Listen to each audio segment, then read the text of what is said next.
All those elements which creates liability and decrease assets of the government are known as. क्या हो रहा है यहाँ पर, हमारा लाइबिलिटी जो है वो क्या हो रही है, बढ़ रही है, या फिर जो हमारे एसेट्स हैं वो क्या हो रहे हैं, कम हो रहे हैं। तो देखो अगर लाइबिलिटी बढ़ रही है इसका मतलब हमने क्या होगा, लोन लिया होगा, और अगर एसेट्स कम हो रहे हैं इसका मतलब हमने क्या करा होगा, सेल करी होगी एसेट्स की। तो बेसिकली क्या हो रहा है, पैसा आ रहा है हमारे पास, तो ये रिसिप्ट होगा। एक्सपेंडिचर तो नहीं हो सकता, पेमेंट तो नहीं हो सकता, तो पेमेंट वाले ऑप्शन हम पहले रिजेक्ट कर देते हैं।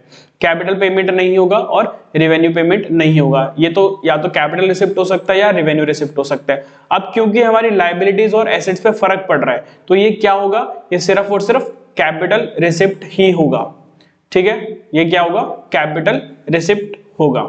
रेवेन्यू रिसिप्ट क्यों नहीं होगा, रेवेन्यू रिसिप्ट क्या है, हमारा रेगुलर नेचर का इनकम है, जैसे गवर्नमेंट को इंटरेस्ट रिसीव हो गया, गवर्नमेंट ने फीस फाइन्स पेनल्टी रिसीव कर ली, तो जो रेगुलर नेचर की इनकम होती है वो होती है हमारी रेवेन्यू रिसिप्ट, जिससे हमारी एसेट्स और लाइबिलिटीज पे कोई फर्क नहीं पड़ता। बेसिकली गवर्नमेंट के एसेट और लाइबिलिटी पे कोई फर्क नहीं पड़ता, लेकिन जो कैपिटल रिसिप्ट या कैपिटल एक्सपेंडिचर है उससे गवर्नमेंट की एसेट्स और लाइबिलिटीज दोनों पे फर्क पड़ता है। अगर गवर्नमेंट का पैसा खर्च हो रहा है तो एक्सपेंडिचर होगा, और गवर्नमेंट पैसा रिसीव कर रही है तो वो क्या होगा, रिसिप्ट होगा। यहाँ पर लाइबिलिटी बढ़ी है यानी कि पैसा आया है तो रिसिप्ट हो गया, एसेट्स बेचा है यानी कि एसेट कम हुआ है जब भी तो बेचा है, तो वो क्या हो जाएगा हमारा वो भी हमारा क्या हो जाएगा, इनकम ही हो जाएगा, पैसा तो आएगा हमारे पास। तो आंसर क्या हो जाएगा इसका, answer number first is correct.